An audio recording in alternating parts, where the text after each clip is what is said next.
Okay, guys, trying to get myself together here. Um, I've been pushing this back so many times, so tonight I just said I'm going to talk about it. Okay, so I think I'm all set up. Let me know if you can hear me. Hey, Teddy, how are you? Oh, man.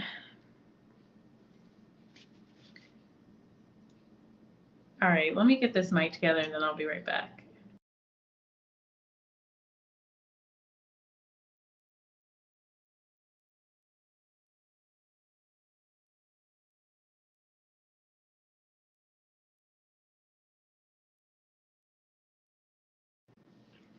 Okay, so can you tell you can hear me? Perfect. So I want to jump into this topic, and I have notes, so if you hear rattling in the background, that's why.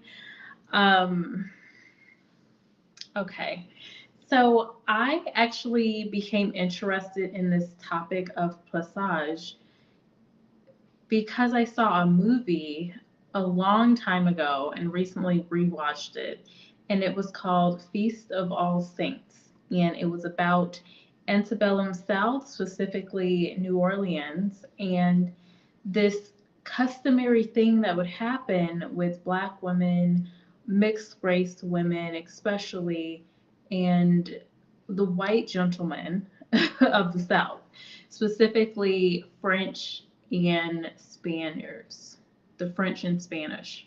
I don't know why I say Spaniards, but there was this extra legal system in place that essentially was like a common law marriage almost. And Placage just means in French to place with.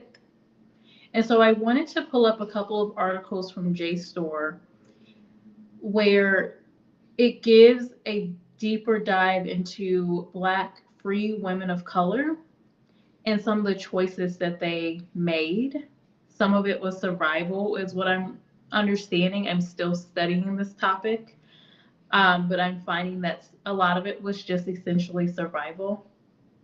And then also the refugee situation from Haitians that came to New Orleans and how they panned out. So we'll look at some articles that will describe that, and then of course we will talk about Placage. Thank you, Edward, for being in here. How are you? Thanks for being my moderator for tonight. I appreciate you. All right, so I'm gonna link some of the articles in here too. You do need to have a JSTOR account for most of these. Just gonna put that out there. So this is the first article that I want to take a deep dive in. Putting it in the chat. So there we go. Let me pull it up and then we're gonna look at this together.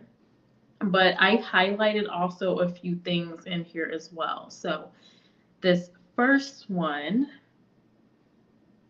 is, hopefully this is right. Yes, this first one. It's called the quadroon, and that name is just so cringy to me. Like the mulatto quadroon, all of that is, it's just dehumanizing in my opinion. But it's titled "The Quadroon Plaçage: Myth of Antebellum New Orleans." Anglo-American misinterpretations of the French Caribbean phenomenon. So they take a little deep dive. I think I needed to subscribe to the JPass for this article, but most of the other articles I did have access to. So they say in here, they highlight Thomas Jefferson actually, which we know he was doing all kinds of behavior with his slaves, including Sally Hemings. So they do point that out. They say, although Thomas Jefferson's likely affair with his slave, Sally Hemings, has sparked controversy since James Callender first made it public in 1802, no place has attracted more attention with regard to miscegenation than Louisiana, and particularly its chief city of New Orleans. So that is how things start off. The general consensus holds that the inhabitants of New Orleans were unusually open about interracial relationships, or at least heterosexual ones in which the man was white, due to the cultural influence of the French and the Spanish. and nothing epitomized this more than the city's famed quadroon balls. Dances open to young, free women of mixed ancestry and white gentlemen of means. So, white men with money. According to lore, now mythology, right? The lovely and refined quadroon women came to the ball dressed in the most fashionable gown and chaperoned by their mother, looking for a wealthy white gentleman. After dancing with a man, if the girl were attracted, he would be allowed to speak with her mother to make arrangements. And this is actually exactly how the picture was in Feast of All Saints, the movie. It starts with this ball, this really extravagant ball. So this would include a furnished home that the woman of color would own and financial arrangements for her and any children. The relationship thus established was called a plaçage and the woman a placé. The relationship was temporary and ended when the man took a white wife. Nevertheless, a woman of color greatly benefited from the patronage of an elite white man and often used the money bestowed upon her to establish herself in business, usually as a dressmaker, milliner, I actually don't know what that means, or by operating a boarding house. So, very interesting. Thus, the quadroon balls and Plaçage relationships provided a comfortable lifestyle for the quadroon ladies who had very limited options during the period. So, we got to dig into this, right? Because some of this is myth and there's some truth to what actually happened. I'll finish reading this one, then we're going to move to some other articles. While this story of the quadroon balls and Plaçage is enticing, it is based on scanty evidence, and therefore this paper will refer to it as the quadroon Plaçage myth. To be sure, something like the quadroon balls did exist in New Orleans, and white male colored female intimate relationships appear to have been more open in Louisiana than in the rest of the US, as the mere existence of these exclusively interracial dances indicates. So, the things I pulled out of this, and we'll move on to the next article, is that these white men, I'll just say white men because I mean they say European, but we know. So I will say European white men entered into civil unions with non-Europeans, so people of African, also Native American, and mixed race descent. This was also pulled from some other sources. These were just my points. Most was known to happen in New Orleans, Louisiana. These were beneficial arrangements. It offered a comfortable lifestyle, furnished home, financial arrangement for her and the children, that is key, her and her children, and money she could use to put into a business. And women had a lot of, women in general obviously didn't have as many rights as far as like owning things, even pursuing lawsuits for themselves. There was just a lot of constraints for women, even more so for free women of color. So that was interesting. Okay, so I'm going to stop sharing for a second into the next article.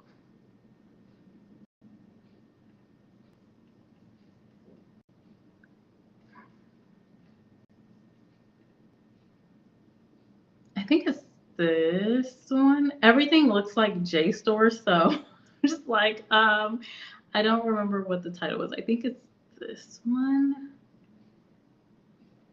Probably should have written it down. Let me see if this is it. Not it. That is going to be for another day.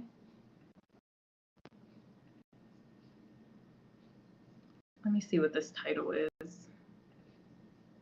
This one is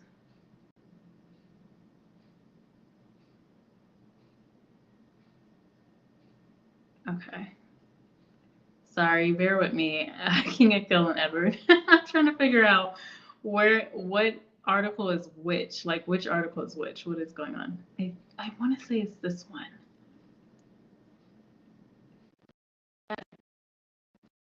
completely right. That's actually not the article that I want. Let me try this. Like they look the same, but one actually, I think it's this one. So with my account, I can read some of it. So I wanted to get the one where I can read it. So this one actually was interesting. This article actually talks more about the refugees. So the Haitians that actually migrated to New Orleans, and digs into the choices that some of the women made.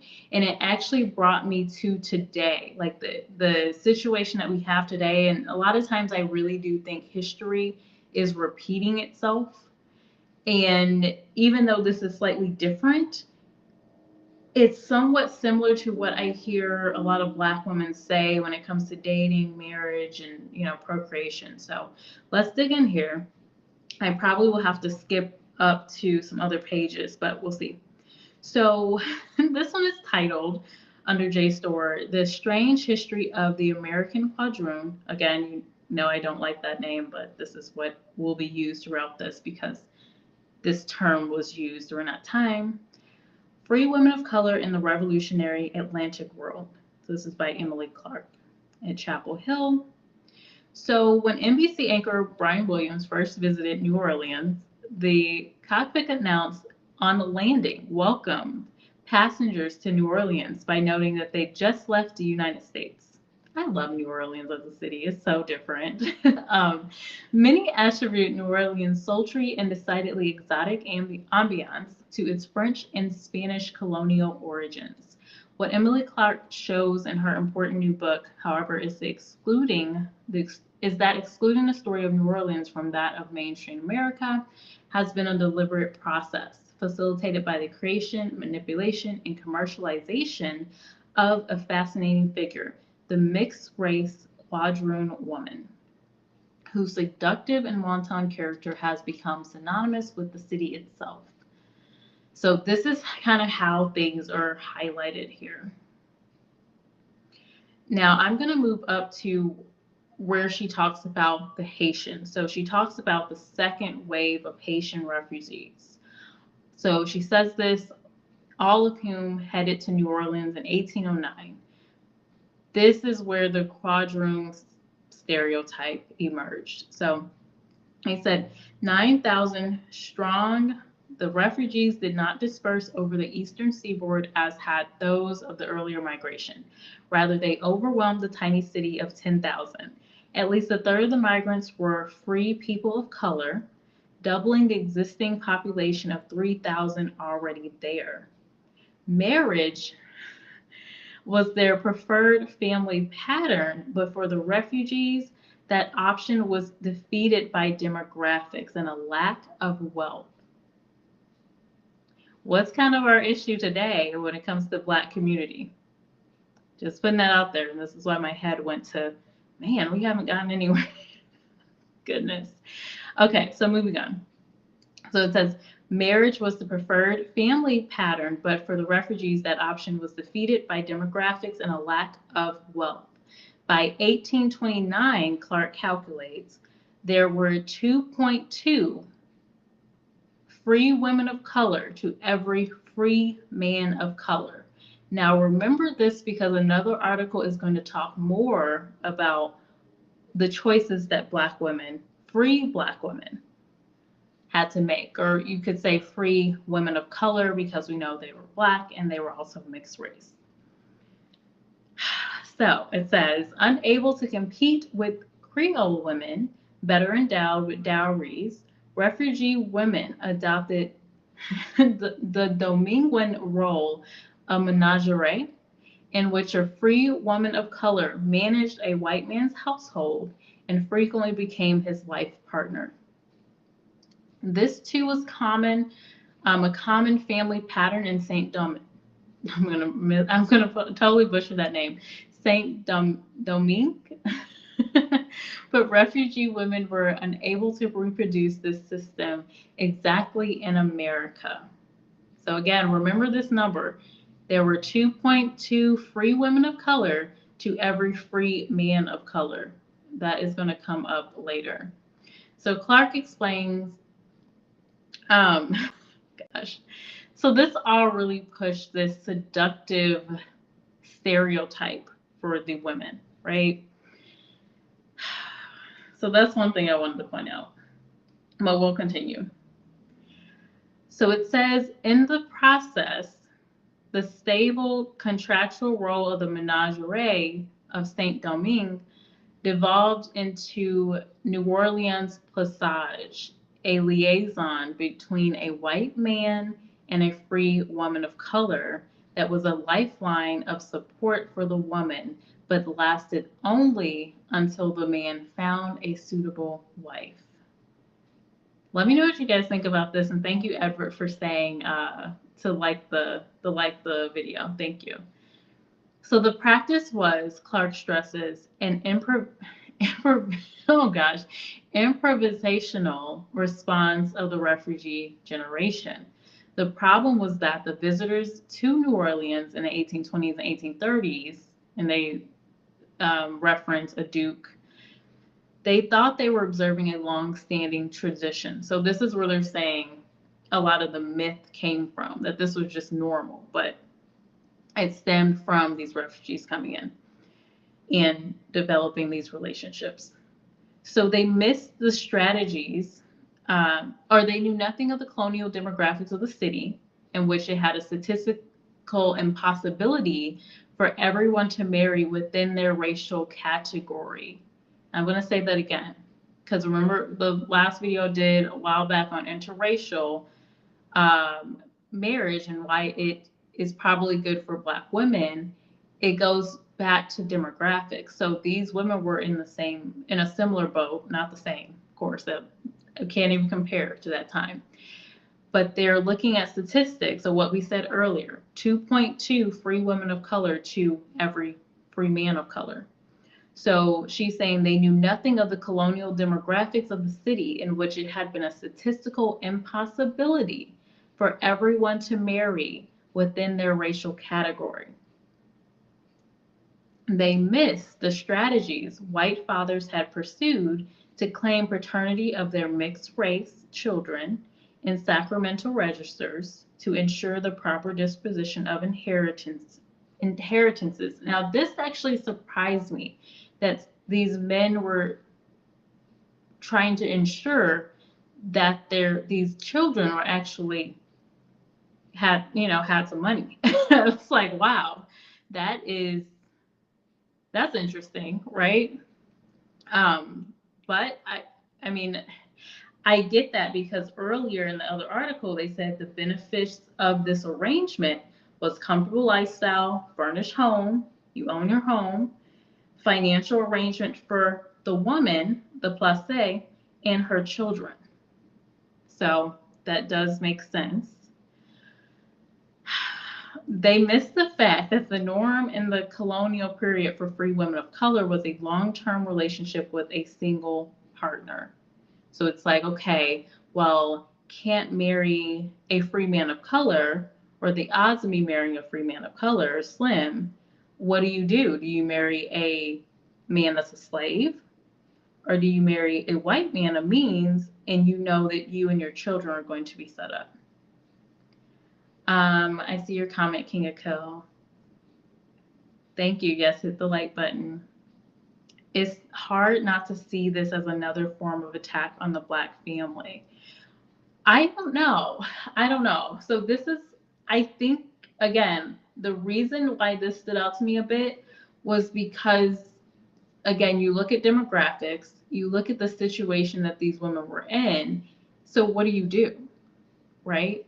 And so it reminds me of today, where women are saying, well, we're looking at stats where, Black women are like, hey, saying I'm ready to get married. There's no eligible Black men. So what do? Do you, at least those that meet my standards? I'm educated. I want someone that's educated. I want someone with a job. I want someone with a certain, amount of wealth. Well, we're still hit with the poverty. And what did we see before? the situation these women are in, let me go back.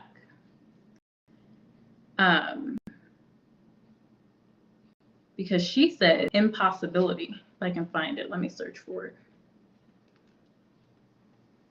The impossibility because of the not only the poverty, but the demographics. And I probably missed it. It might have been the other one. But yeah, so you're looking at 2 to 2 women, 2.2 women for every free man of color. And then you're looking at poverty.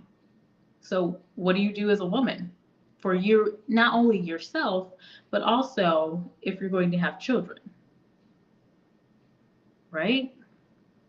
So that was interesting. I think those are the main things I wanted to point out of that.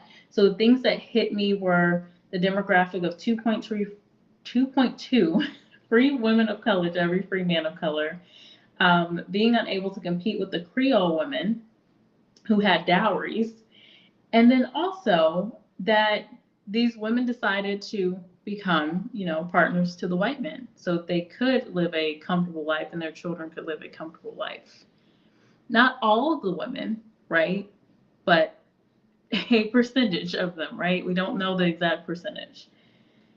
And then the fact that they moved to stereotypes and they use that as a survival strategy, right? The seductress. Oh, you're a seductress, using that in order to survive. So that was interesting to me. I'm just taking a pause. So Edward said the women are probably make the better choice. Yeah, exactly. And I could put myself in the shoes of these women. So you're here, you're a free woman, and you would like to have a family. That is what people typically like to do. And so you're looking at your scenario. There's not a lot of free men of color. There are white men that are pursuing and saying, hey, you could, it almost just reminds me of like a mistress scenario, or not all of the men were married, because we read that it was supposed to be set up until they took a wife. So the setup where I'll be with you, you'll be my partner, and you'll take care of me and the children, and we'll be set. And I could also use the money that I get from you to start my business if I want to, or do different things. So the other option would be, which we're going to look at in another article, well, do I marry an enslaved man? And, for me, it relates to, and this is terrible, but when you look at Black women that they start stripping away their standards, well, maybe they don't need to make over $60,000. Well, maybe they don't need a degree. Well, maybe they don't need a job. I'll take care of them. Well, I'll take care of us. But they're a Black man. So in this case, it was more, well, I'll marry an enslaved man. And so that presented a number of other struggles for these women, because a lot of the women would try to get the husband's freedom, but it was just like an impossibility of a situation. It just seemed really tough. Those stats show the effects that systemic racism put the Black family in. There were less eligible Black men because of slavery. That was strategic. Interesting. Well, here we are today in the same situation. So even with Black people, and I'll say Black men, knowing that this is strategic, I don't really see a huge change in what the women were dealing with, obviously in a totally different fashion, in a different way. But we're still looking at, okay, so poverty and demographics, it's the same. And partially, when you're looking at the Black man today, well, a lot of other Black men are taking other Black men out. It's not slavery. So it's like a cycle repeating itself. Anyway, let's continue back to back to the next article because I think that was, let me see something. Let me go to my second page.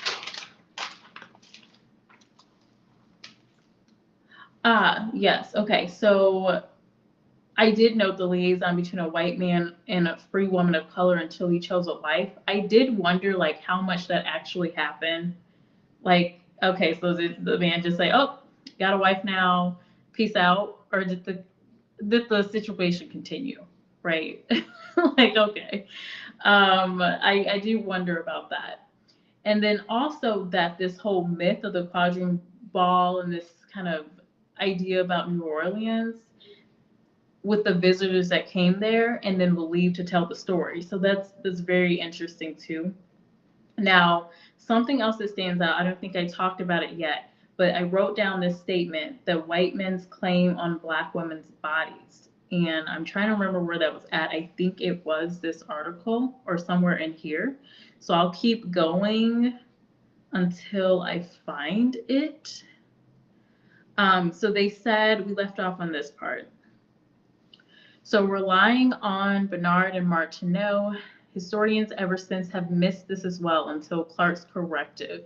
Before his visit, Bernard had read stories that shaped his expectations of the beautiful quadroon woman, whose own mothers facilitated the arrangements between their daughters and the white men at the city's quadroon balls.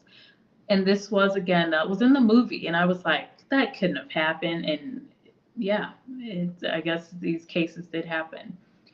But in fact, the concept of Plaçage was little to no documentation in the records. Instead, it appeared in an increasingly elaborated literature that served several purposes. Northern abolitionists used the sexual vulnerability of the quadroon to expose the corruption of the Southern slave society, while commercial promoters used it to advertise the city's pleasures. So they're using it to draw people in.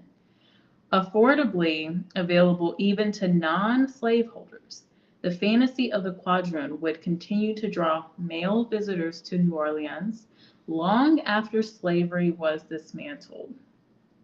Clark argues, forging a brotherhood of white solidarity. Clark has profitably studied this literature, but she has also drawn on poetry and short stories from the refugee generation to support the chronology she has drawn from demographics, church, and notarial, I can't say that word, notarial records, wills, and newspapers. Interestingly, however, she finds that contemporary poetry designed to lament the plight of quadroons also contributed to the false impression of the universality of their experience. Isn't that interesting? Man. So, in tracing the genealogy of the quadroon literature, Clark shows that even a recent 2000 scholarly article was based on a 1947 travel account, which in turn was inspired by Martineau.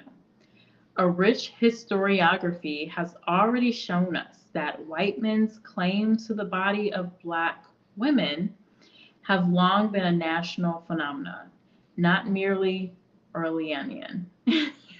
I'm probably mispronouncing that. But that stood out to me. And when you think about it, that is actually true.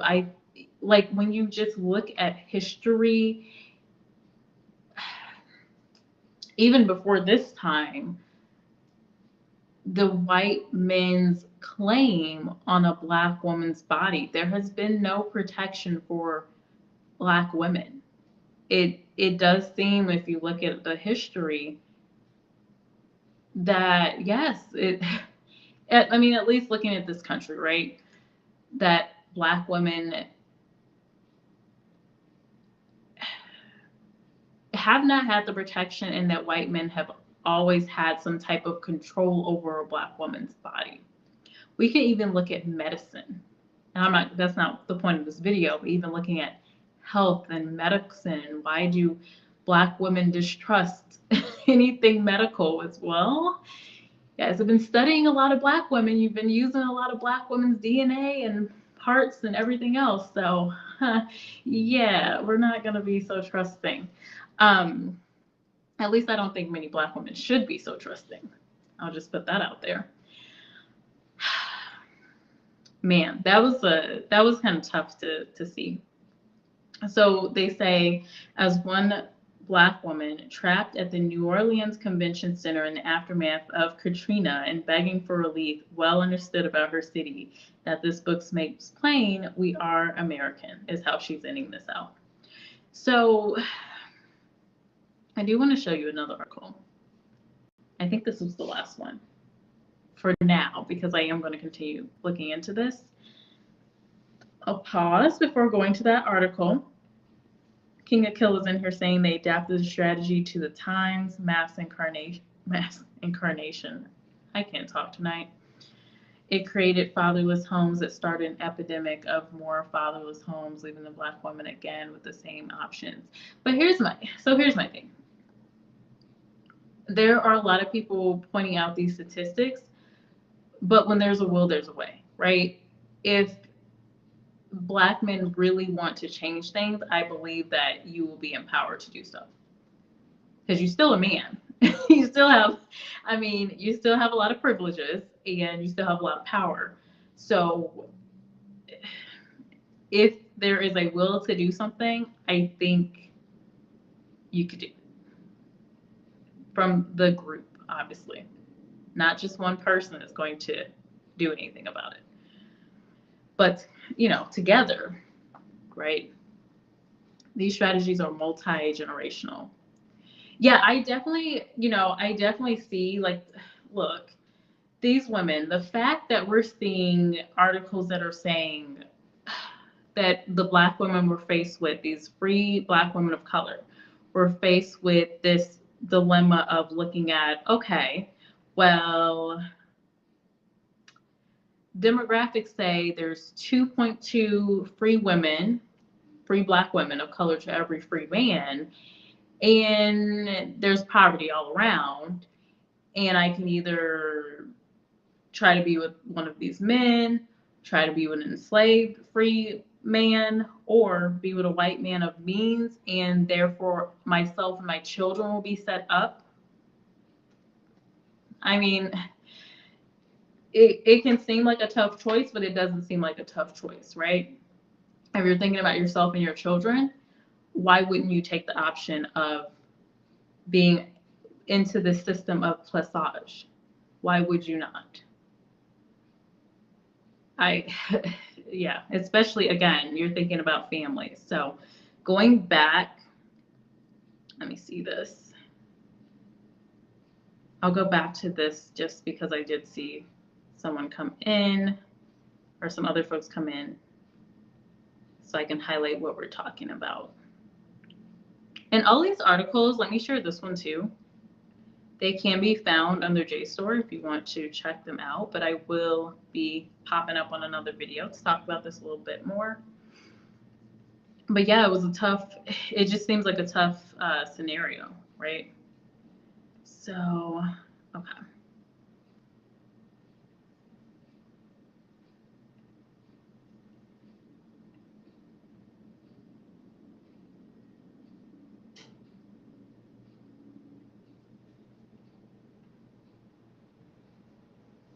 Oh, that's annoying. I think I closed out of one of these. Sorry.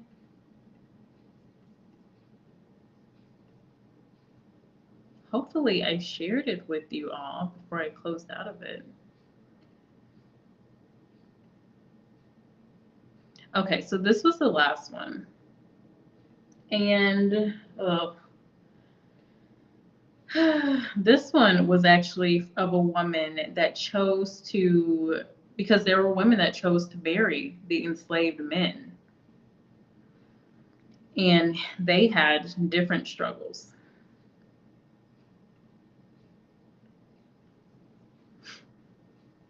And so we were going to look at a case where a woman is trying to get a man's freedom. Her husband's, her husband's freedom, actually. It's crazy.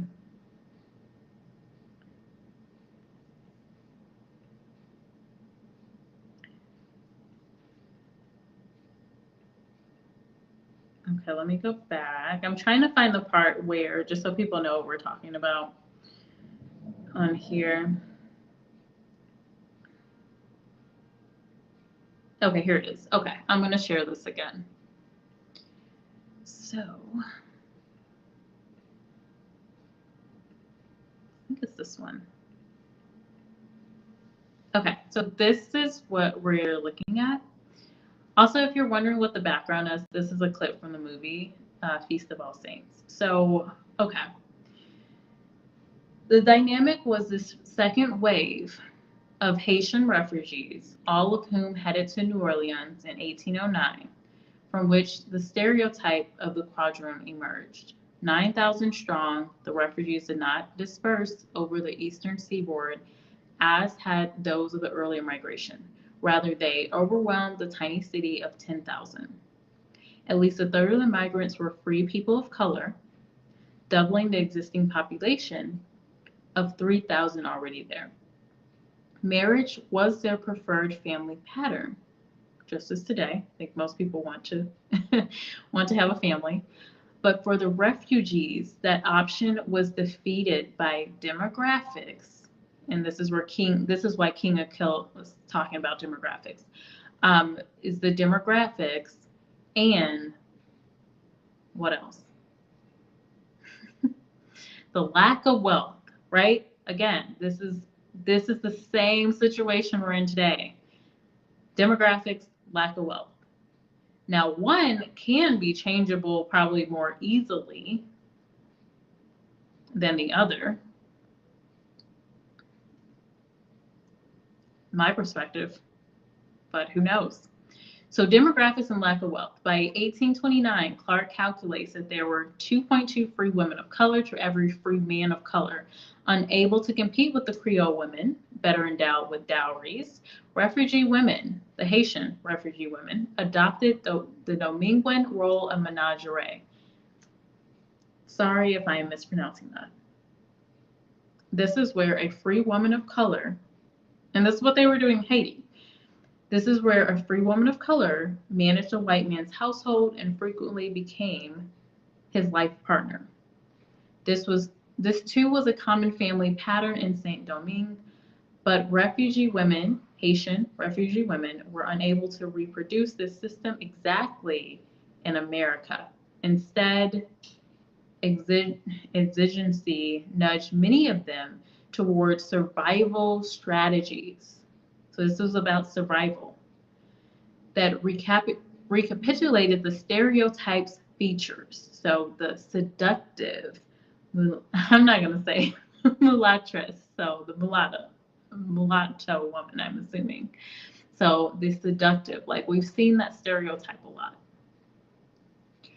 So it reinforced, right? So that's what we were talking about when we were talking about the statistics. So even today, my point and what stood out to me is that we're still in the same scenario. I'm going to pause before I move to the next article because I do see the comments. Let's see. Hi, Charles. Hi, USA. I'm back. How are you today? I jumped in on your topic. Welcome, Charles. Hopefully you know how our chat is. We're very respectful, so just remember that. King Akil said, I understand that Black women have been put in difficult situations, but we can't ignore the multi-generational effects of systemic racism. So here's my thing, King Akil. We've been talking about systemic racism for a long time. And a lot of Black women are at the point where they're just like, okay, do something. We're tired of hearing about systemic racism. What are you going to actually do? Not you, King Akil, per se, but Black men in general, African men, men of color, right? So I think that women are just like, look, we've had it. We've had it. What are you going to do at this point? Not all women, but I think women that will sit back and look at statistics and say, look at history and say, look, we've been singing the same tune for a long time. What is going to change? When is it going to change? How is it going to change? When you look at cultures, you look at people, generally women aren't making the change. So of course they're looking at the men. because as we noted, and as Emily Clark was writing in this book, white men have controlled Black women's bodies for a long time. White men have had the control. So I think they're looking at, okay, we have not been protected. When are we going to be protected? That's just my perspective. If you're interested in what a Black woman thinks, and also just kind of listening, I'm trying to stay in tune with more of the Black topics a lot more. It's tough because some of the topics are hard to listen to, but generally what I'm hearing, I think Black men are thinking it's anger, or that Black women hate Black men or something. No, I don't think it's hate. I think it is basically women are tired and they're like, okay, what are you actually going to do? Like there comes a time where you're just like, okay, show me something, right? Show me. There is a will, and Black men have made leaps and bounds since. I'm not even going to address that today. Not today. Not tonight. I'm not even going to. I'm not going to. I'm not going to. I, I have a lot of thoughts on that. I have a lot of thoughts on that because I really don't. Yes, so people, Black people can walk around presumably free, right? I'm just gonna leave that alone for right now because I'm gonna go into a whole nother go on a whole nother path. Okay. In the last Christmas dinner, me and my family discussed about the trauma of slavery on Afro American, and we have concluded. Sorry for my. Oh, you're fine. You're French, so I'm probably I'm probably missaying a lot of things during this live chat, so no worries. We have concluded that they go too far on you. Hmm. I'm guessing you're saying they, or do you mean white people? Because us Afro-European didn't have the same treatment. Oh, yeah. Back then we have a Black minister in France, and Josephine Baker was married to a white man in France and was treated well by us. I have been to Europe. I have not been to every country in Europe, but yes, in a lot of ways, I do feel the racism is definitely is a lot different there. As a Black person and you're going about life, I think there's a little bit more privilege because you're American. At least from my experience, it was almost as if American first in some ways. I don't know how the experience is in Europe when someone has African nationality. I do question that. Or even Caribbean. Like, I do wonder because I do see that there is a lot of privilege with being a Black American, though, in how you're treated. Because I saw a lot of African men kind of like panhandling and trying to sell things on the street and, just trying to start probably their lives. They're probably refugees. And I could see some difference in treatment. So I thank you for raising that point. Thank you for sharing that. Rice and Bean says this topic is interesting. It is an interesting topic. I'm going to go back into the articles. I'm going to get these last comments here. I'm respectful today, Jessie. I don't go by Jessie. I go by Jess or Jessica. Don't worry. I really want to learn about the Afro-American people, their culture, and everything. Oh, well, good. Well, we're going to have other conversations. We have been doing something. We made great progress. I appreciate the push towards progress and the pressure you put on us to continue, but don't turn a blind eye to progress. I can't with that right now. We're going to go back to these articles. I can't with that right now. And you know what? And I'm not even saying that so much for me as a Black woman. I am saying that from looking at Black men and hearing what Black men are saying. That's not even coming from a place of me as a Black woman and protecting me. I did mention that because I wanted to bring in some different perspective and talking about generally what I'm hearing from Black women and then also some of my thoughts. However, yeah, just looking at the state of Black men in this country, looking at these, we've looked at plenty of statistics and it's like, is it really better? I don't know. When I look at demographics, I don't really see a empowering story.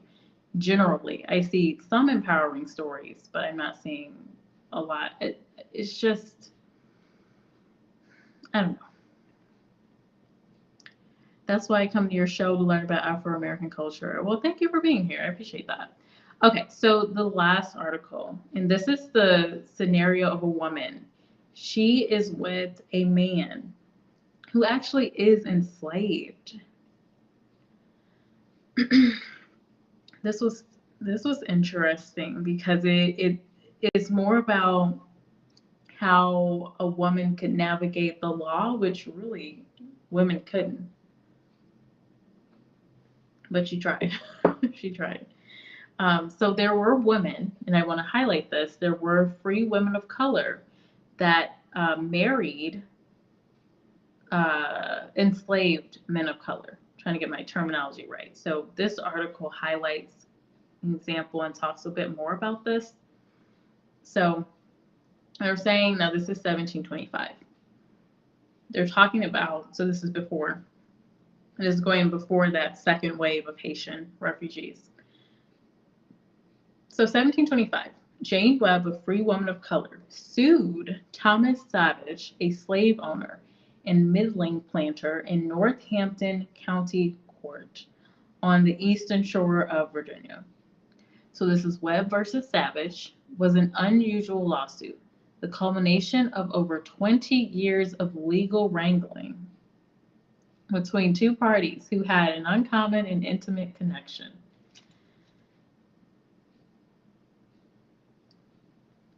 The case originated in a 1703 contract between the pair. At the time it was written, its terms assumedly were clear and mutually agreed upon. 2 decades later, however, a tangled skein of circumstances obscured the stipulations of that original agreement.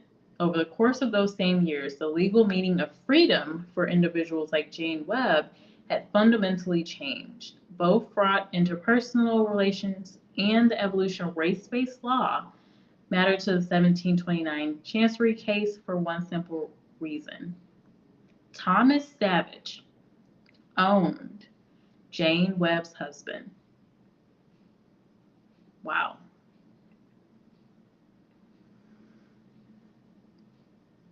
So they go on to talk about, and this is called Law and History Review. This is where this is coming from. Despite the fact that Webb's spouse, named only in the records as left, was enslaved, their marriage was legally recognized, and the 7 children born to the couple following the legal doctrine, partes sequitur vitro, took their free status as well as their surname from their mother. Wow, so that is, and this is my first time reading this article fully. I had read most of the other ones. I'll just move on. So that is something else. That is a situation to be in. Wow. Jane Webb's irregular marriage was only one example in a range of possible unions among people of color across the early modern Americans. Some of these marriages had legal standing, others had held tenuous claims to the law's protection, and still others lacked legal sanction altogether, which I think we more generally know about. Irregular marriages could be found particularly wherever slavery, including Native American slavery, existed, and similar to slavery, these unions varied by region and depending upon their purposes, could reach across lines of race and status. On imperial frontiers, intermarriage between European men and Native American women cemented diplomatic and economic alliances between communities and traders. The French expression à la Falcon du Pays, I'm trying with the French, The custom of the county reflected the extent to which these marriages proceeded according to cultural convention rather than law. Nearer to European settlements, irregular marriages were also considered to be a means of assimilating enslaved Native American wives into the culture of their husbands. Irregular and always try. You know what? It brings me back to the topic that me and Rice and Beans had, where it's this constant assimilation to the white, well, really, in this case, the white man. So assimilating enslaved Native American wives into the culture of their husband. We saw a lot of that across history. I'm going to explore that as a topic soon. Irregular unions occurred in regions such as Chesapeake, Louisiana, and Florida as a result of, for example, uneven sex ratios. So here again, looking at demographics, legal oh my gosh, legal indeterminacy between slavery and servitude, religious attitudes, economic and political instability, and the mixing of Africans, Europeans, and Native Americans. Variations in marriage practices were also a feature of port and urban jurisdictions such as Charleston, St. Augustine, and New Orleans, particularly after 1769, when Spain directly encouraged the growth of the gente de color libre, so the free people of color. In short, irregular marriages flourished. So they were encouraging the growth of these folks. So what's happening even today, though? Do you feel like it's being encouraged to all of a sudden, all of a sudden, right? Everyone, you can't really find Black people in a, Black man, Black woman relationship too much across commercials, across, TV, movies. There is, I do believe there is a slight push. Before, I do think it was more Black men and white women. I think I can see the trend now where it's more Black women with normally white men. I think we can see that today. So it's interesting. Again, I always think that we're repeating history over and over again in many ways. And that's interesting that we're seeing Spain directly encourage the growth of the gente de color libres. These are the people of color, free people of color. In short, irregular marriages flourished in societies with slaves and persisted as those regions evolved into fully fledged slave societies. All right, I'm going to pause to look at the comments, and then we're going to get more into the slave marriages. Oh man, you guys are talking over here. I bet I ruffle some feathers. Charles, hi Yuri. We need reparations. I agree with that. I'm all for that. Yes, yes we do. I am all for it. Because we're paying and printing money for everything else. We can print money for reparations. For freeing. Wait, you're saying we need reparations for freeing? Yeah, right. You owe us. Who are you, Yuri? I'm assuming you're white. I'm assuming you're right. Yeah, no. Black Americans built this country today. So, no. We're owed reparations, actually. Rice and Beans is saying, I didn't even know this was a thing. School really does whitewash history, don't they? Every year they passes, homeschooling looks more and more. Oh, yeah. Yeah. I didn't even know about this until, again, I saw the movie Feast of All Saints. This is a clip from Feast of All Saints in the background. I didn't know about it. I had to look into it. I was like, is this for real? But yes, it existed. King Akilah is saying, we're only about 2 generations removed from Jim Crow. Yeah, and we're still reeling from the effects of mass incarceration, which started 1 generation. Yeah, that's true. That's a good point. Mass incarceration is racist. Only 1.3% of white men. Yeah, we know. We know. Or I hope people know. Maybe some people don't know. Actually, I'm glad you're saying. I'm going to hold this comment for a second. For anyone that doesn't know, the adults today are the children of the incarcerated. Also, the crazy black men disrespecting black women are a vocal minority, only able to be heard because of the internet.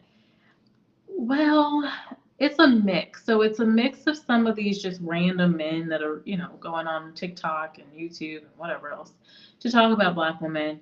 But there's also celebrities, so people that actually do have a voice naturally. And it's not a surprising thing. Like, for example, my mom in her generation, she's told me this so many times in a joking fashion. I don't think she meant anything by it necessarily. She was definitely joking. But she would say about her and her family and her, cousins, all a black man wants is a white woman in a Cadillac. I don't know if that was some type of promotion for a Cadillac, like, hey, you get a white woman with it, but she would say that often. And the fact that I can roll off my tongue because she said it that many times from when I was a kid to today. And, that's thinking 60s, 70s, 80s. I don't know. So the promotion of white women from black men, I'm assuming, has gone on for a long time. The only thing is, like, along with that is normally the downgrading of a black woman. that's the thing that, like, I don't think many people care. Like, go for what you want to go for, but just don't drag my name through the mud as you do what you're trying to do. That's the thing. Uh, mm-hmm. Why are black people deeply against interracial relationships? I don't think I don't think all black people are against it. I think what we see here, and you guys can correct me in the chat if I'm incorrect in what I'm seeing, is that black men don't like when black women date interracially with white men. I don't know if it's the same if a black woman is dating an Asian man or a Hispanic, like Latino man. Uh, but that's what I see. And then I also see that black women don't like when black men are dating interracial. At least that's been the history. I think today most black women are kind of used to it, and a lot of the men are not necessarily contributing to the black community anyway. So I don't know if we really would want to even care about it so much. So again, that's my perception of it. Could be wrong, but that's what I see. Charles, many of us believe that there's a push towards interracial relationship as an attack on the black family. Okay, well, thank you, King of Kill. And there's over 100 years of proof to justify our suspicions.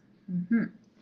Well, the interesting thing about that, though, is for me, I never really heard that until I made a video about black women and saying, hey, look at these demographics. Black women, you guys need to date. You guys need to date who you love. Date whoever you can love, and if you like white men, date them. And that's where I started getting a lot of the comments. Before that, I didn't know that. I just knew that typically black men like to date white women generally. That's what I heard. Or light-skinned women. That's what I heard in terms of dating, in terms of family. And then, of course, I knew about incarceration rates. What else did I know before? The YouTube world. Yeah, that's kind of what I saw. It's being pretty transparent. Okay, so I'm going to go back to the article, then I'm going to come back. So the next statements on here is throughout the early modern Americas, political authorities tailored legal regimes, including the legalities of marriage, to reflect both imperial inheritances and the realities of New World settlements. Irregular marriage was tolerated in England, for example, and in British North American settlements. Marriage practices eventually encompassed unions across the status of slave and free, although they were pres- prescribed across lines of race. Other forms of irregular marriage existed in the edges of European empire. In 17th century New Amsterdam, for example, formal recognition was accorded to selective slave marriages. Some couples were later granted a status of half freedom. What in the world is half freedom? Like what? Look, what is half freedom? Oh, you're free from it. And you know what? This actually brings me to another video I did where I was like, are we really free? Because 9 to 5, what are you guys doing? Can you do everything you want to do? But I just thought half freedom, what is it? You're free from 8 a.m. to 12 p.m. and then after that you're not free. Like I've never heard that term before ever. Have you? Have you heard of that term? Half freedom. Anyway, so oh man. The history that we don't know.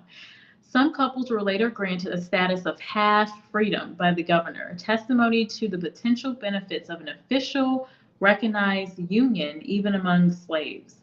The Code Nor and the Siete Partidas enforced throughout early modern French settlements in Latin America, respectively, in theory, granted slaves a limited legal personality, particularly with regard to marriage. Although actual practice varied, a variety of legally recognized marital arrangements seem to have been possible within and across status and occasionally race. Moreover, the legal recognition of marriages among slaves and between enslaved and free persons had the baggage of ecclesiastical courts and the Catholic Church. I'm going to hold my thoughts on the Catholic Church to myself. Depending upon jurisdiction, enslaved people could successfully sue masters who threatened to separate couples or families on the grounds of cruelty and to protect their property rights. These type of legal protections were stronger in Spanish settlements in South America through evidence from both Florida and New Orleans. Oh wait, I think I missed part of that. Anyway, testifies to some official recognition of unions between slaves as well as between enslaved and free blacks, very occasionally between whites and blacks. Interesting. Now this is the 1700s that we're talking about. In contrast, Christian, Negro, or common law marriages can be found among slaves and between enslaved and the free persons of color in the 18th century New England, but they did not carry the same legal protections that were evident in Latin America. Although in New England, religion played a role in formalizing marriage among slaves, the largest number of marriages occurred among slaves owned by ministers and deacons. Ministers devised vows to emphasize masters' full property rights over their slaves.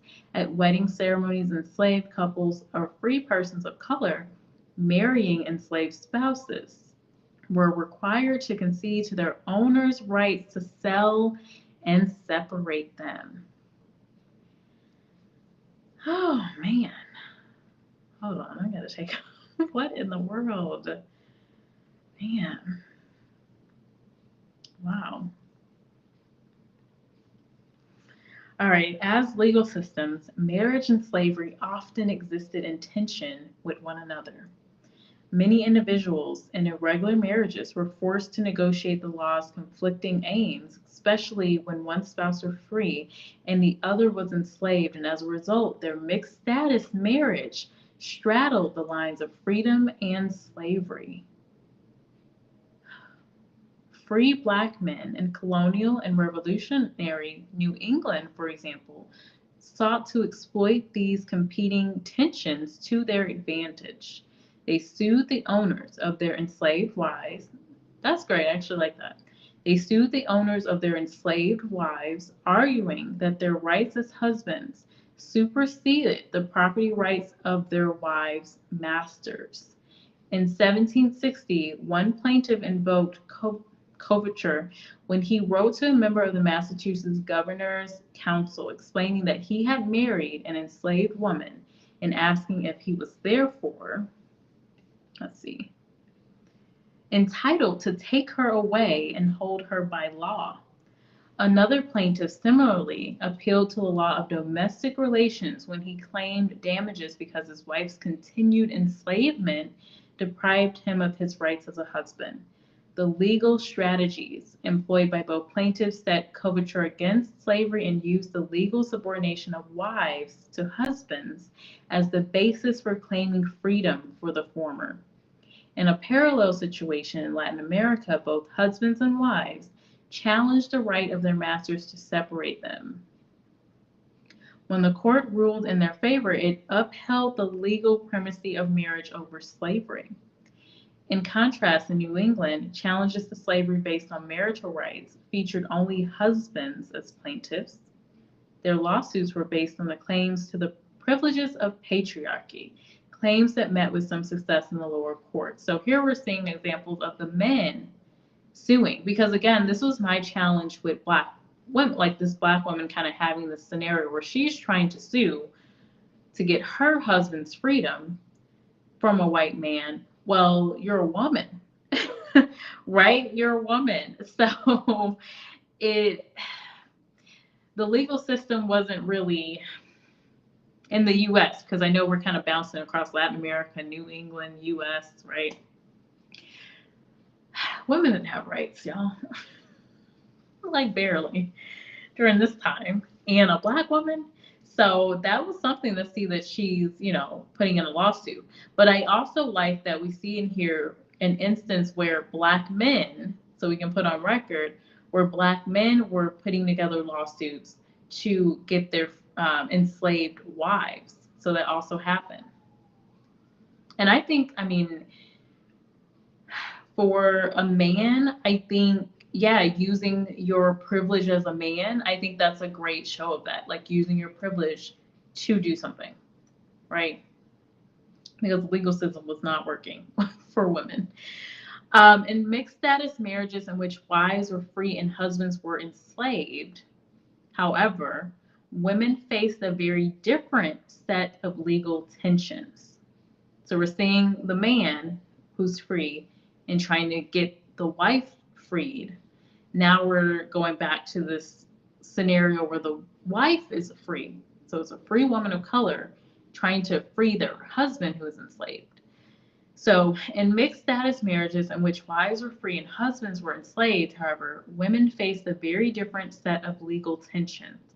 They could not, as their male counterparts did, claim the rights of patriarchal privilege, right? And this goes to my video where I said, there's Black man privilege. There is. And I don't think some men, either some men don't realize it or they don't know how to use it, or I don't know what's going on, but some men, I don't know.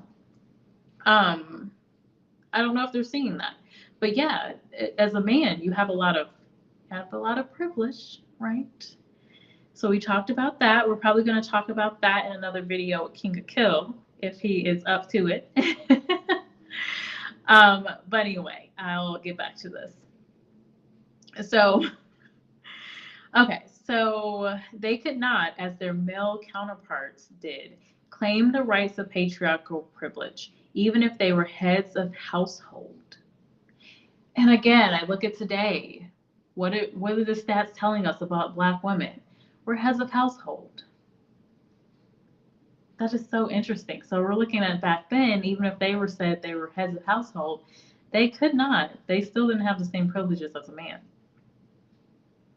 Coverture positioned wives and husbands differently in marriage. As dependents in marriage, wives simply could not claim property rights to their enslaved husband. In late 18th century New England, for instance, the rules of coverture were used to limit the rights of enslaved and free wives of color. Enslaved women could not sue for their freedom, although single and widowed female slaves could do so. That's crazy. And that's like a complete opposite. Like if I'm single or if I'm a widow, why would I be, like who would I be trying to get out of slavery? But in the case where it's someone's husband, of course you would be trying to get your husband out of slavery. I don't know, just thinking that through in my head. I'm like, wait, what? That definitely sounds like a trap. Um, that's a trap. Okay, so for instance, the rules of coverture were used to limit the rights of enslaved and free wives of color. Enslaved women could not sue for their freedom, although single and widowed female slaves could do so. And free black wives were prevented from filing lawsuits on their behalf because the courts would not extend those rights to femme converts. Before the Revolution, free wives in mixed status marriages had to balance their rights as heads of household with their subordination as wives. For free wives of color, then the law was never simply repressive nor liberatory. As technically free persons, they could attempt to secure their legal rights in local courts, but they acted in the shadow of the harsh statutes of slavery and race-based law. Local legal officials and masters could, if they chose, tolerate and accommodate the rights of wives and mixed status marriages, but at the same time, statute law made it apparent that free blacks were to be made sensible of their legal, social, and political difference from Anglo-Americans. By the third decade of the 18th century, the already circumscribed privileges claimed by the free wives of color were diminishing, a fact that opened a door for considerable slippage between freedom and slavery for persons of color. Jane Webb learned this firsthand when one of her daughters was sold as a slave and shipped north to New Hampshire. In light of this constricted legal environment, free black women in mixed status marriages would need to carefully navigate the competing aims of masters, local courts, and statute law in order to keep their households intact. They would need to develop their skills as litigators and their legal acumen if they were to survive the shifting legalities of marriage and race occurring all around them. That is interesting. So I go back to my earlier point, right? So looking at a black woman or looking at the Haitian refugees even, you get to this land, you see a couple of things playing out. So you're seeing, okay, so there's 2.2 free women of color to every free man of color. There's poverty all around me. And here's this white European man, probably French, probably Spanish origin. And they're willing to go into an agreement with me where I will essentially be in their household or be their partner under the term Plaçage and enter this agreement of Plaçage or to place with. And I will be set up in terms of the benefits. The benefits are you'll have a comfortable lifestyle, you'll have a furnished home that you will own, you will have financial arrangements for you and your children, and you can use this money, as we noted in another book from JSTOR database. You can use this money to put yourself into some sort of business. So you can set yourself up, which women did do from the money and the inheritance that they received. So you're looking at this setup as a Plaçage, or you can marry a free man of color, but there's not enough of them. Statistics, right? Every free woman of color is not going to get one. Or you can try your luck with an enslaved man, but you may have the case where you can't legally get the man out of slavery and your child may become a slave, as the case in this scenario. What do you choose? It really is an almost impossible situation. Who wouldn't choose, oh, I'm going to do the Plaçage?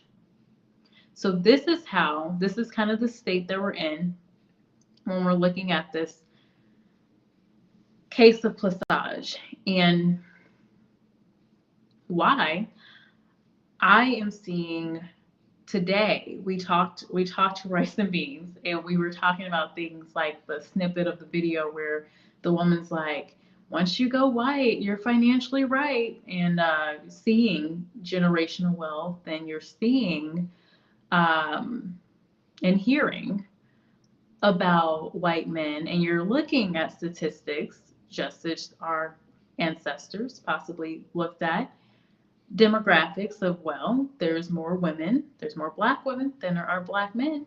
And when you weed down the eligible bachelors of that, why wouldn't a woman say, look, am I going to make a better life for my children with this community that is impoverished or this community that is wealthy? Generally speaking, right? We know all white people are not wealthy, but generally speaking, in the US, in Europe, in most places on earth, they are. So it's interesting. I appreciate you all kind of going down the rabbit hole with me as I research this. I will continue to research this more. And again, the video clip that you're seeing, and I'll pull up some more clips for you before we look at the last article, is Feast of All Saints. You can look it up. I don't know where you can find the movie. I saw it on YouTube a long time ago. But Feast of All Saints, you got a little snippet of another thing I want to talk about in another video. These are some little images of the Plaçage, kind of this idea of these free women of color living this nice lifestyle. But then you see with this image, look at this black woman. You know, she's all dolled out, but it looks like, I'm assuming that's her daughter, black, white. It's like, that's the one thing that I guess black women are hung up on. You know, you want to you kind of want to copy yourself, I suppose, as you're making children. I don't really think that way, but I also don't think about having children until I get those ads. If you follow me on Instagram, you know what I'm talking about. Those ads that I get like every single day asking me about donating something, and I'm like, no, you can't have them. Anyway, take that as you will. So I don't think about it as much, but you clearly see in that image a black woman, an African woman, and I assume her offspring. She looks like a fancy lady. Her child looks like a fancy young girl, and she's white. And that's what happens. I don't care what anyone says. I don't know if, like, looking at the genes, those white genes they take over. That's another image of the free women of color of the time. Now, this is of New Orleans, and this is the caption for Feast of All Saints. So if you're interested,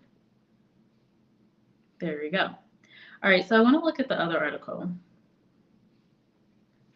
Before I get into that, let me check out the comments, though.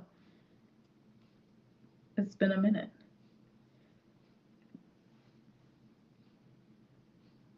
Oh, got you. Oh, I don't know where I was at.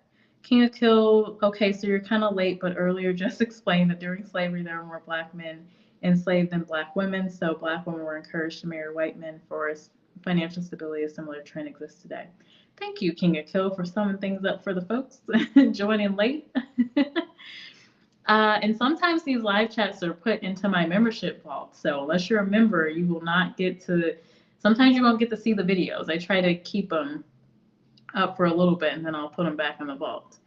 Charles said, here in Europe, most of the black men are with the white woman, especially in France and the UK. And black women complain about that in bashes on social media. It's the same in the US. I think some women do. I think lately I really haven't seen it.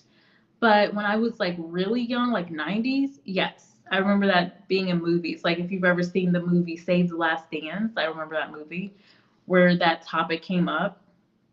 But today I don't really know if here in the US too many women worry about it. For myself, I don't really think about it because I don't typically, like, a black man is not who I'm going after. Like I don't really go after men, but if I'm dating, well, you guys know my type. If he looks like if he has a certain look, then that's what I'm interested in. But no, I've always been attracted to white men. Lately, I've even been into Asian men just because I'm seeing them more in media, and I'm like, oh, looking kind of nice. You guys know this is Jessica After Dark, so I'm being open. But yeah, I'm like, oh, Asian men look nice. Like I can see attractiveness in everyone, and I don't think I have to pair myself to a black man just for the sake of it. I don't know. I don't get that. Plus, I'm not really. I'll be honest. I have never been. Uh, I've never been necessarily the top black girl that men typically like black men, because aesthetically my body type is not what men think of a black woman. I'm fairly small in stature, unless I gain a little weight. But I don't know, it's different. Not to say that I have not been approached by multiple black men, white men, whatever. Not really Asian men. Can't say that. But I haven't been around many. But yeah, I mean, I'm pretty open. I have a pretty varied friend group, so I don't know. It's just never, it doesn't really cross my mind. So I don't know. I don't know who these women are. They're probably older, is what I would assume. Because I do know, I remember in the 90s, I remember this movie, Save the Last Dance, where it came up. Bianca Lawson, which I love her as an actress. And I think she's stunning. Bianca Lawson was like, you just have to see the part, but she was talking about the white woman coming into a community and taking them in. So, but today, I don't know about that. But I can't say, what things are like in Europe. In Europe, I mean, maybe I need to go to a certain area in Europe. Maybe I need to go to Belgium. But in Europe, I went to Italy in Spain. So I saw a lot more black women and white men pairings. But I think it was because I went to Italy. Italian men snatch up black women like flies. I don't know what's going on over there. I don't know what is going on over there. Let's see. Charles, that's great over there. Europe was the first to free our ancestors, with the U.S. dealt with very different. Yes. Yes. The brutality of it all. Yes. So true. So true. In 2022, that's crazy. Just come here in Europe. You'll be treated well. Here they hate. Oh my gosh. We are Christian like them. You know what? Oh my gosh, that's so sad to hear. I don't like hearing, folks hating any group of people. But wow, I could see that in Europe. I can see that. There's even some of that in the United States, especially considering the different political climates. Yeah, there's some of that here too. You'll seriously consider moving to Europe? I'm sensing some tension with the topic of black men and their current state within the country, and the black community comes up. This is a topic I find very interesting. Yeah, there's some tension. It's a lot of history, right? This ongoing struggle, however, there has been great progress and there will continue to be. I hope so. When I say we, that includes you. We can't let up. Oh, you're talking to Rice and Beans? He's a part of the struggle too? Is Rice? Look, I don't know. I don't know about that. Is Rice and Beans helping? Good night, Rice and Beans. Okay. IDK, what are you talking about? You've been looking. I know, it's because I'm gaining weight. Because I've gained a lot. Like, you guys, I've been gaining a lot of weight. Not gonna talk about that, but like for me, I can't say it's a lot. Like a lot of people will still look at me and be like, "Girl, whatever." But for me, for my body type and everything, I know, and I know what the scale says, and I'm over my limit. So this is not gonna be a fun January for me at all.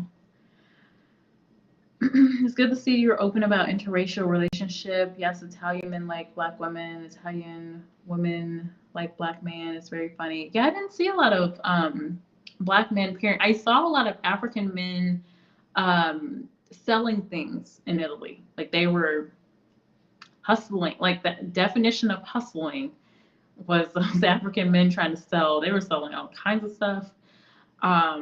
I even bought some random, my friend talked me into buying some random necklace and stuff, and I have no idea what that stuff is now. But yeah, I definitely saw the hustle for sure. Willingly listens. That's the first step. I have, you know what? I have some different opinions on,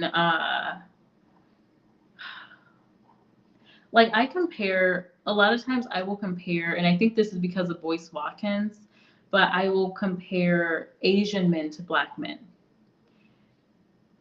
in some ways, and it's more the mentality. And I think the mentality of Asian men is not necessarily get white people to listen to us or, be equal to white people. I think they just want to be the best. Like we're going to be the best. We need to own this. We need to take this over. And also I do read international news, so I get a lot of China news. I get some Japanese news, all kinds. And the messaging is control. Take it over. Be the best. You need to be the best. Not comparing anyone. You need to be the best. Um, in black conversations with black men, I think there's more comparison. I was in the black community in general comparison to white people, and I think that needs to be taken out. That's just my personal opinion. I think you just need to get the mentality of be the best instead of continuing to compare or look at the white man. Just be the best. And I like Boyce Watkins because he's talked about that a few times where he's like, not in exactly those words, but he has that mentality of be better or be the best or, stop focusing on the white man's opinion of you or, their thought or are they listening to you, etc. That's just my opinion. From a woman, so take it or leave it. Okay, the last article I want to share though, getting back on topic. This was not supposed to be that deep of a video.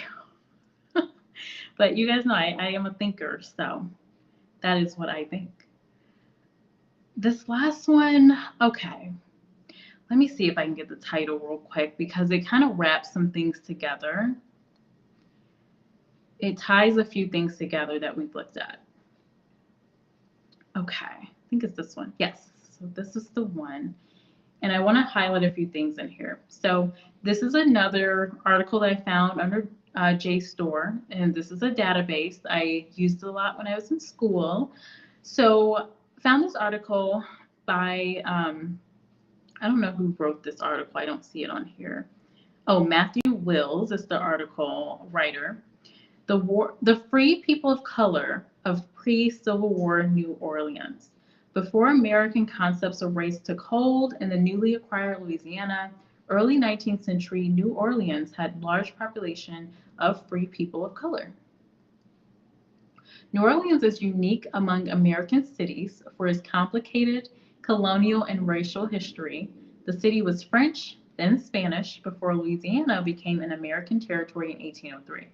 A large population of free people of color, the gens de couleur libres, lived amid enslaved people of color.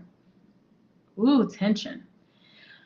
And we do know that there were free people of color that also owned slaves.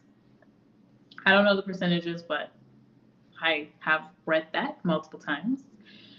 So they do note in here, some of these, I didn't even see this part, but some of these gens, people, were quite well off. A few owned slaves themselves. And this is something that you do see in the Feast of All Saints movie, where they do portray the family of this Plaçage. This woman has a family with this white man. And he's got them set up. They have a house. This woman has her 2 children, and she has slaves, and they're working for her. And this man even has a child with one of the enslaved and treats her as such. So this is just very interesting. There was, as geographer Amy R. Sumter writes, a tripartite, I'm sorry not saying that right, racial structure or racial fluidity that narrowed and tightened with statehood and absorption of American definitions of race. From the beginning, French and Spanish colonial conceptions of racial categories were much looser than those in the English colonies.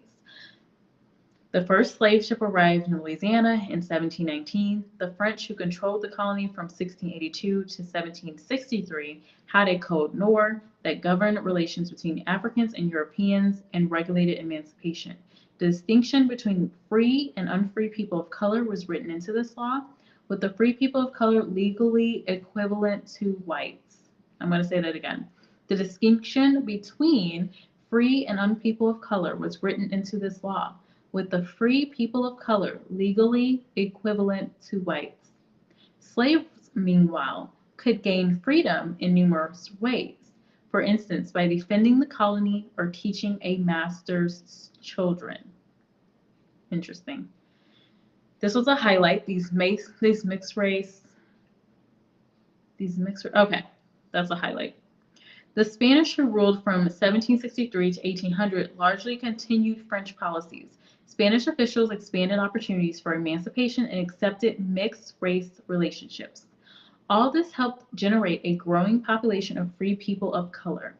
By 1830, and we learned earlier that the Spaniards were pushing for these mixed-race occurrences to get this population bigger. All this helped generate a growing population of free people of color. By 1830, they made up nearly a quarter of New Orleans' population. Within a decade, that dropped to less than a fifth as the immigrant white population came in. So it dropped as the white population immigrant came in. History repeating itself. History repeating itself. You look at this again, within a decade, that dropped to less than a fifth as the immigrant white population came in. But before, free people of color made up nearly a quarter of New Orleans' population. Interesting. Sumter notes that the Spanish did distinguish between light and dark-skinned people of color. Note that again. Sumter notes that the Spanish did distinguish between light and dark-skinned people of color. So this is the Spanish, the white European people. They distinguish between light and dark-skinned people of color. You want to know where colorism comes from? Creoles, those born in New Orleans, were also of a higher caste than those born in Africa. So this goes to my earlier point where I said I felt nationalism when I was in Europe. I felt that there was a sense that I was better because I was American compared to the refugees from Africa. Nothing new under the sun. Those born in New Orleans, Americas, were also of a higher caste than those born in Africa. So that is in itself actually a privilege too. I can recognize privilege in different forms. Under the French and Spanish, people with combined African and European ancestry enjoyed many of the privileges white people did. These mixed-race Creole of New Orleans were famous for their wealth, culture, and education until after 1830, when the American concept of race began to reign. Many worked in professions including carpentry, cigar making, masonry, shipping, embalming, hairdressing, nursing, and midwifery. Sumter is particularly interested in mapping the distribution of the institution of Plaçage, a legally sanctioned mistress relationship between a white man and a free woman of color. This formal legal category, originated by the French and carried on by the Spanish, resembled a legalized marriage in practice. This is some debate whether the men involved were also married in the more traditional sense. The movie Feast of All Saints put it in more of a, they were married too, and they had the mistress on the side. It was just a messy, messy movie. Anyway, needless to say, there was nothing like this in the Protestant-dominant states and territories of the United States. In Plaçage, men were encouraged to provide homes for the women of these left-handed marriages, and to care for the resulting children. Offspring of such relationships could inherit their father's wealth. Let's say that again. Offspring of such relationships could inherit their father's wealth. Again, going back to a Black woman, putting yourself in their scenario. Would you choose to marry a free man of color, marry an enslaved man of color, also knowing that the chances of you getting a free man of color is low, and that there's poverty. There's a lot of poverty still, so you're probably not going to be well off if you pick the free man of color. You may not. But you know that this wealthy white man is likely going to take care of you and the children. You're going to live a comfortable life. I don't know. Look, knowing how I am today, I don't believe in suffering just to suffer. Like, why? Like, why? So I can't see myself not choosing the option of living a comfortable life, and my children, if I'm going to have children, them living a more comfortable life and getting an inheritance. Offspring of such relationships could inherit their father's wealth. And that's a big issue that we have in the Black community. Where is the wealth? Where are the inheritance? Where is the inheritance? Where is the passing from the man to the children? There is none. Or if there is an inheritance, it's shifting over to the white community sometimes. It's not always, it's just a lot. It's a lot going on. It's a lot going on in the Black community. Lastly, by 1840, 58% of the New Orleans population was white. Again, history repeating itself. The effort to contain, segregate, and disempower free people of color stemmed from numerous impulses.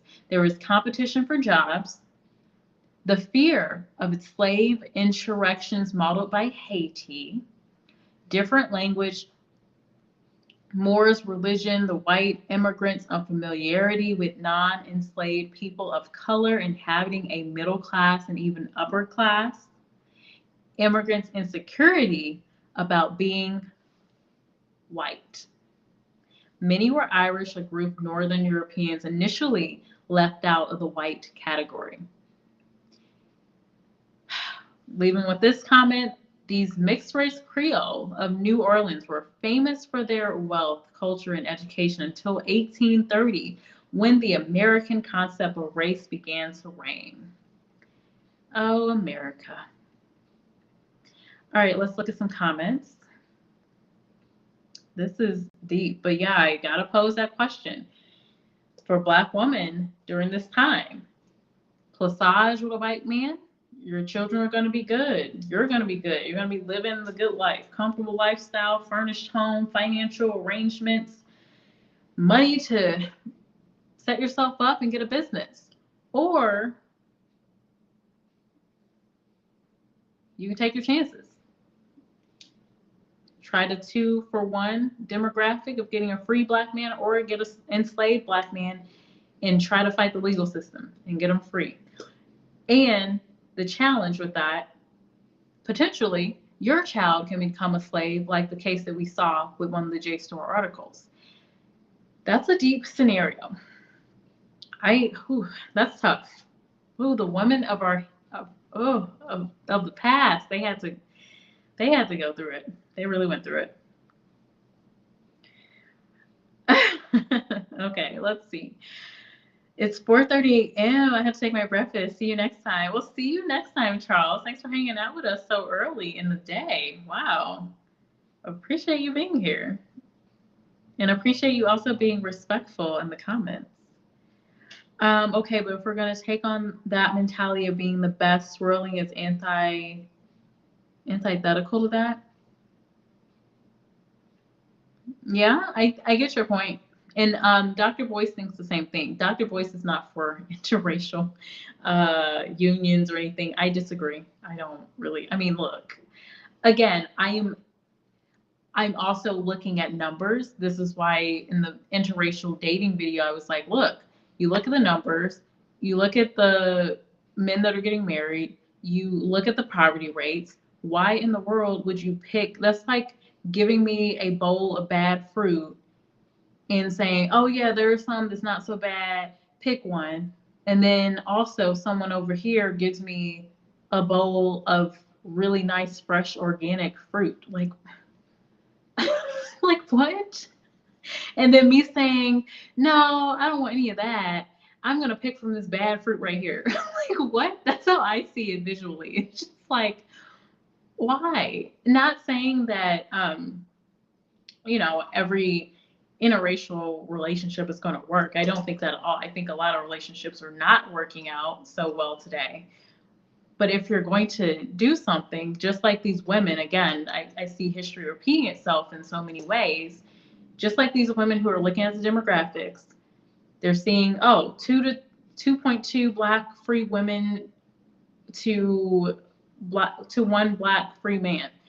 Okay, there's a ton of poverty around me. Okay, the Haitian refugee women looking at this option of Plaçage as a survival mechanism, using their stereotype of the sensual, seductress, whatever, to make a better life for herself and her children.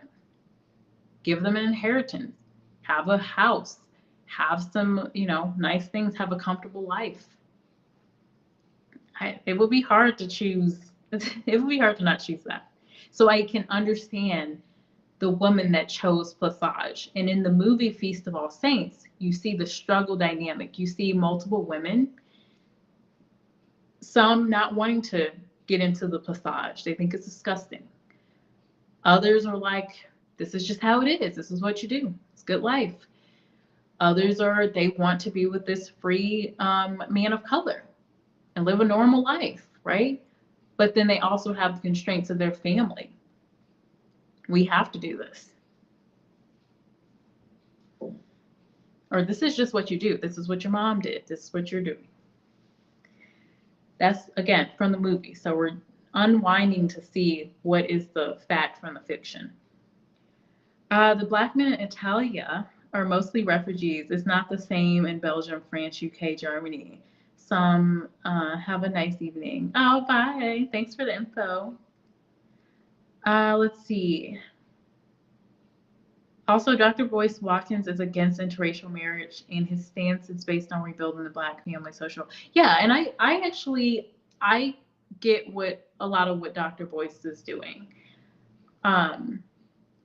Yeah, I get it. And he's married to a Black woman. Physically in appearance, I had to do a double take because she is a very light-skinned Black woman. Just putting that out there. But he did marry a Black woman, so I think, from that, he's kind of, I guess, living what he's preaching. But I did take note of it. But also, I think looks similar to his mother or something. I don't know. It's a lot. It's a lot about that. But he does a lot. I think he's, when I compare him to a Dr. Umar, for example, I feel like Dr. Boyce has essentially done a lot in terms of educating, Black people, building the online school. He's held a lot of different seminars. I've gone to one of his seminars when I was in New York. So he seems like he legitimately wants to help the Black community and Black men. And he, teaches a different stance than the normal, which I do like. I think it's refreshing to get a Black man to saying, you need to be the best one out here. You don't need to depend on anyone. You need to just go out there and get it, yada, yada. It's very refreshing to hear. And economically, just closing out with reading the comments here. Concerning the Spanish, so again, to see the European breaking up the Black family. Yeah. Yeah, they were pushing more mixed, mixed race or, mixed race population. Also, before the establishment of race, Blacks, Irish, Italian immigrants all lived and worked together, right? Under these circumstances, interracial marriages wouldn't be an issue, right? Hey, Lenore, welcome. Oh my gosh, we've talked about so much. So if you're interested in the topic of Plaçage, I walked through a lot of different articles, so you're welcome to catch the playback. I appreciate you being here. I totally understand why Black women would choose Black or white men back then. But again, I just want the whole situation to be analyzed, including the plight of the Black man. Well, look, this is more about the Plaçage. So, with Plaçage and what we're talking about today, we're not really considering the Black man because that really was the plight. So, we're looking at a Black woman in the choices that a Black woman of that time will make and why they made these choices. Why did a Black woman or mixed race woman decide to go into these terms? Why did the Haitian refugees, when they come here, say, oh, well, options aren't looking good. I guess I will take up this offer that we did in Haiti as well to become a white man's partner and have them, give me a house and take care of me and whatever, because otherwise, what am I going to do as a woman? Women did not have many options back then. Just a white woman did not have many options back then, especially if you're poor. My goodness. So it's you needed a man. So if you need a man as a woman and your options are enslaved Black man, freed Black man if you can get one, or a wealthy white man, it's pretty clear what the option would be in their time, because women needed men. um oh, thank you, 1SP. I appreciate that. Thank you for sharing, and I appreciate you being in here. Let's see. Dr. Boyce provides real answers. Dr. Umar more so highlights the issue. Exactly. And look, and there are some buckets of men that are more like Dr. Umar, where they're talking about donations, give me some money, buy this for me, Black woman or whoever. And there's men like Boyce Watkins who were like, look, I'm actually going to give you some game. I'm going to give you some information. I'm going to give you something that will help you. Black man, Black woman, I'm going to help you. There are people like Dr. Umar that are more, this is what's been happening, and this is what's happening now, and this is why, and the white man, and the this and the that. This is all I know. I don't listen to Dr. Umar a lot because I don't get value from Dr. Umar. At least look, I give people chances, but if I'm not getting any value, then what's the point? This is why the other man that some folks have brought up to me multiple times, why am I watching that? That it doesn't give me any value. You're not giving me financials, you're not giving me stocks, you're not giving me historical information, nothing. It's just, kind of the same old thing. So what's the point? Boyce Watkins, I think everyone won't like him because he is focused on solution, because there's a lot of people that are in this space where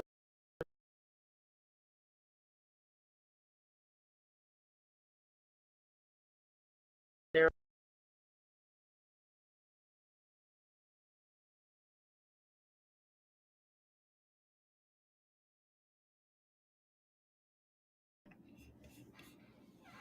sorry y'all, my someone called me, so it threw off. You guys know I record from my phone, so it threw off everything.